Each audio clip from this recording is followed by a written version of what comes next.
बिस्मिल्लाहिर्रहमानिर्रहीम। शुरू अल्लाह के नाम से जो बड़ा मेहरबान और निहायत रहम करने वाला है। दोस्तों, आज की वीडियो में हम जानेंगे अल्लाह बार बार दुख, मुसीबत, परेशानी क्यों देता है। पर दोस्तों, वीडियो शुरू करने से पहले आपसे एक छोटी सी गुजारिश है। अगर आप हमारे चैनल पर नए हैं तो वीडियो को लाइक करके चैनल को सब्सक्राइब कर लो। तो चलो वीडियो शुरू करते हैं। प्यारे दोस्तों, हमारी एक परेशानी खत्म नहीं होती, फिर अल्लाह हमें दूसरी परेशानी क्यों देता है और हमें कैसे पता चलेगा कि अल्लाह आजमा रहा है। अल्लाह किसे आजमाता है, नाजरीन, इस वाक्य से पता चल जाएगा कि अल्लाह रब्बुल इज़्ज़त ऐसा क्यों करता है। एक सहाबिया की शादी हुई, अल्लाह ताला ने उसको हुस्न जमाल भी अजीब दिया था और शादी भी एक बड़े अमीर कबीर साहबी से हुई जिनके पास रिज़्क़ की फरवानी थी, हर तरह का ऐश व आराम के समान थे और घर में दूध घी की कसरत थी। मियाँ बीवी में खूब मोहब्बत थी और अच्छी तरह वक्त गुजर रहा था। बीवी अपने शौहर की खिदमत भी करती, उन्हें खुश भी रखती। दोनों मियाँ बीवी खुशी खुशी जिंदगी गुजार रहे थे। एक रात में मियाँ बीवी सो रहे थे कि शौहर को प्यास महसूस हुई। उसने अपनी बीवी को जगाया और उससे कहा कि मुझे प्यास लगी है, मुझे पानी दो। बीवी उठी और पानी ले आई। जब पानी लेकर वापस आई तो शौहर सो चुका था।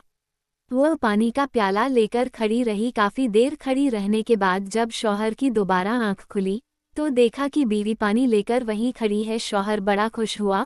उन्होंने उठकर पानी पिया और बीवी से कहा कि मैं इतना खुश हूँ कि तुम इतनी देर पानी का प्याला लेकर मेरे इंतजार में खड़ी रही। आज तुम जो कहोगी मैं तुम्हारी फरमाइश को पूरा करूँगा। जब शौहर ने ये कहा तो बीवी कहने लगी, क्या आप अपनी बात में पक्के हैं कि मैं जो कहूँगी आप पूरा करेंगे। कहने लगा, हाँ, पूरा करके दिखाऊंगा। बीवी कहने लगी, अच्छा, फिर आप मुझे तलाक देकर फारिग कर दीजिए। अब जब तलाक की बात हुई तो ये सहाबी बहुत परेशान हुए कि इतनी नेक, खूबसूरत और खूबसूरत, इतनी वफादार और खिदमतगार बीवी कह रही है कि आप मुझे तलाक दीजिए। आखिरकार यह माजरा क्या है। शौहर पूछने लगा, बीवी, क्या तुम्हें मुझसे कोई तकलीफ पहुंची है। बीवी कहने लगी, बिल्कुल नहीं। शौहर ने पूछा, क्या मैंने आपकी बेकदरी की है। बीवी कहने लगी, हरगिज नहीं। शौहर ने फिर पूछा, क्या मैंने किसी उम्मीद को तोड़ा है या कोई बात आपकी पूरी नहीं की है। बीवी ने कहा, नहीं, ऐसी भी कोई बात नहीं है। शौहर ने पूछा, क्या आप मुझसे खफा है। कहने लगी, हरगिज नहीं। शौहर ने कहा, तो फिर मुझसे तलाक क्यों चाहती हो, क्या तुम मुझे पसंद नहीं करती हो। बीवी कहने लगी, यह बात भी नहीं, पसंद भी बहुत करती हूँ, मोहब्बत भी करती हूँ, इसलिए तो खिदमत करती हूँ। बीवी ने कहा, आपने कहा था कि मैं आपकी बात को पूरा करूँगा, लिहाजा आप मुझे तलाक देकर फारिग कर दीजिए। वह सहाबी परेशान है कि कोई भी दे बैठे। कहने लगे, अच्छा, सुबह होगी तो हम नबी की खिदमत में जाएंगे और आपसे जाकर फैसला करवा लेंगे। बीवी कहने लगी, बहुत अच्छा। लिहाजा मियाँ बीवी दोनों रात को सो गए। सुबह हुई तो बीवी कहने लगी, चलो जल्दी चलते हैं। लिहाजा दोनों मियाँ बीवी घर से बाहर निकले ही थे कि शौहर का किसी चीज में पैर अटका और वह नीचे गिर पड़े और उनके जिस्म से खून बहने लगा। बीवी ने फौरन अपना दुपट्टा फाड़ा और शौहर को पट्टी बांधी और उनके जिस्म को सहारा दिया और कहने लगी कि चलो घर वापस चलते हैं, मैं आपसे तलाक नहीं लेती। शौहर हैरान हुए कि जब तुमने तलाक का मुतालबा किया तो ना मुझे उस वक्त समझ में आया और अब कहती हो कि तलाक नहीं चाहिए, तो ना अब मुझे समझ में आ सका। बीवी कहने लगी, घर तशरीफ ले चले, वहां जाकर मैं आपको बता दूंगी।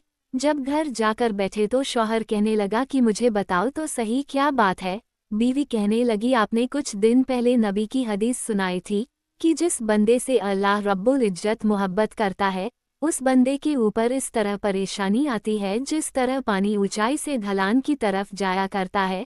मैंने नबी का फरमान सुना तो मैं दिल में सोचती रही कि मैंने अपने घर में कोई परेशानी नहीं देखी, कोई गम नहीं देखा, कोई मुसीबत नहीं देखी। तो मेरे दिल में ख्याल आया कि मेरे आका की बात सच्ची है। ऐसा तो नहीं कि मेरे शौहर के ईमान में फ़र्क हो, मेरे शौहर के अमाल में फ़र्क हो। मेरे शौहर से अगर परवरदिगार को मोहब्बत नहीं तो मैं उस बंदे की क्या खिदमत करूँगी।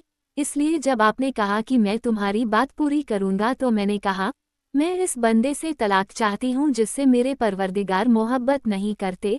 फिर जब हम हुजूर की खिदमत में इल्म हासिल करने जा रहे थे, यह अल्लाह का रास्ता था, आप गिरे और खून निकला तो मैं फ़ौरन समझ गई कि अल्लाह के रास्ते का गम पहुँचा, मुसीबत पहुँची और तकलीफ़ पहुँची। यकीनन अल्लाह ताला को आपसे प्यार है, आपसे मोहब्बत है। अल्लाह ताला ने आपको अपनी नाराज़गी की वजह से खुशियाँ नहीं दी, बल्कि अल्लाह ताला को आपसे मोहब्बत है। अब मुझे तलाक लेने की कोई ज़रूरत नहीं, इसलिए मैं सारी ज़िंदगी आपकी खिदमत करूँगी, आपकी खादिमा बनकर आपकी खिदमत किया करूँगी।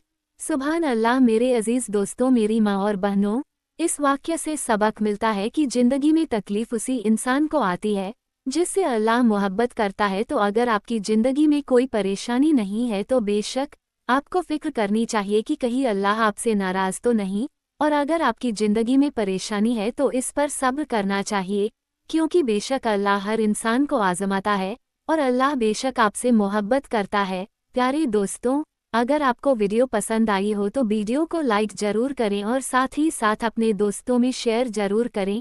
और अगर आप हमारे चैनल पर पहली बार आए हैं तो हमारे चैनल तारीख़-ए-इस्लाम को सब्सक्राइब कर ले।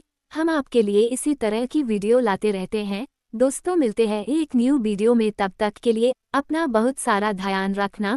खुदा हाफिज।